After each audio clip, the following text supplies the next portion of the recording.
Senator from Mississippi. President, I ask unanimous consent that Senator Collins, Senator Inhofe, and I be allowed to give our remarks before the next vote. Without objection. Thank you, Madam President.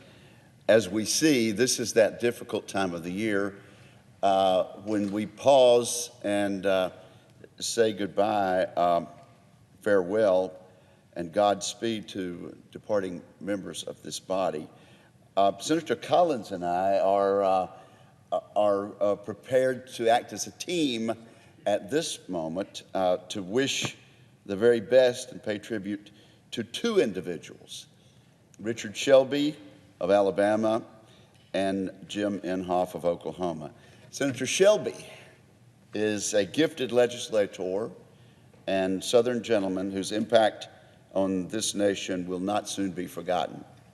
His colleagues and constituents know him for his long record of championing economic development as a champion in the House of Representatives and in the Senate for our military, as leader of the Appropriations Committee here in the Senate.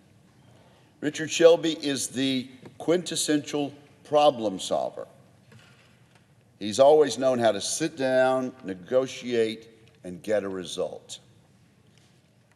And I wish him the best in this final month of his career and once again getting a result. Indeed, the jobs created through Richard Shelby's legislation and committee work number in the hundreds of thousands of jobs. So it's no surprise that there are now monuments to Richard Shelby's leadership all over Alabama and the entire nation. As his next-door neighbors across the state line, we Mississippians have directly benefited from his leadership. So I wish him and his wife Annette well as they begin the next chapter. And I now turn to my friend, the senior senator from Oklahoma, Jim Inhofe, a man that I've had the privilege of working with on the Armed Services Committee these last 14 years. Senator Inhofe represented Oklahoma for 28 years in this body and 6 years before that in the House of Representatives. In all of those years, he could always be counted on to attend every single Wednesday morning prayer breakfast and Thursday Bible study. One time he had to attend by telephone because he was called away by a family crisis, but we could always count on him. And he's been a close friend. He's been a close friend on both sides of the aisle to people like Barbara Boxer of California, Jack Reed of Rhode Island, Bernie Sanders of Vermont, and Democratic leader Harry Reid. Perhaps it was those friendships that explain his mountain of legislative success, with bipartisan achievements that include 3 highway bills, 4 water resources and development acts, 7 National Defense Authorization Acts, including the current bill pending before this body, a bill which literally bears his name. But that success also came from his breadth of life experience. He understood how to create jobs because he himself had done that as a businessman for 30 years, working in aviation, real estate, and insurance. He understood the challenges of local government because he had been the mayor of Tulsa and a state legislator. As a leader on the Armed Services Committee, he could speak for our men and women in uniform because he had been one of them, having served in the Army.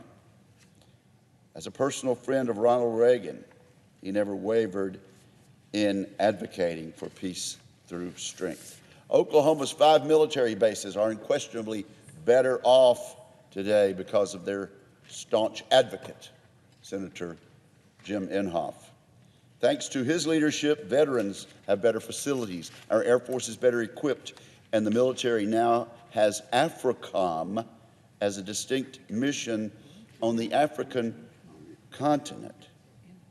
It bears saying that Senator Inhofe has a long-standing affection for Africa and the people of Africa. There's no one in Congress, or in the State Department for that matter, who can surpass his personal knowledge of African leaders. On a typical congressional delegation trip, he would hit an average of 12 countries in 10 days, covering 18,000 miles and meeting with civilian and military leaders at every stop. Always looking for an opportunity to pray with him, always visiting American troops.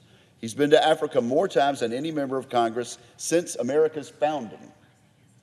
172 visits on the African continent. When he isn't making law or traveling the globe or watching his grandson's athletic events, there's a good chance he's in the air somewhere flying a Cessna, because Senator Inhofe is also Pilot Inhofe, with nearly 12,000 hours of flight time, including a solo flight around the world. He will also be remembered for that 1991 trip in which he flew the flight path of Wiley Post, which went straight through Russian airspace. His Russian escort pilot even remarked on his outstanding piloting skills. As Jim Inhofe departs this chamber, he leaves behind a wealth of friends and an army of former staff whose talent and loyalty are a testament to the man himself. I know he will look forward to spending more time with his wife of 63 years, Kay, and his 20 grandchildren, and his 20 children and grandchildren. Both of these gentlemen, both of these friends, Jim Inhofe and Richard Shelby, we will go down as titans of the Senate. Their enormous contributions to the good of our nation will not soon be forgotten, and we will miss their company. I wish them both farewell and Godspeed. And now I yield to my friend, the senator from Maine, Senator Collins, for her remarks about these two outstanding friends.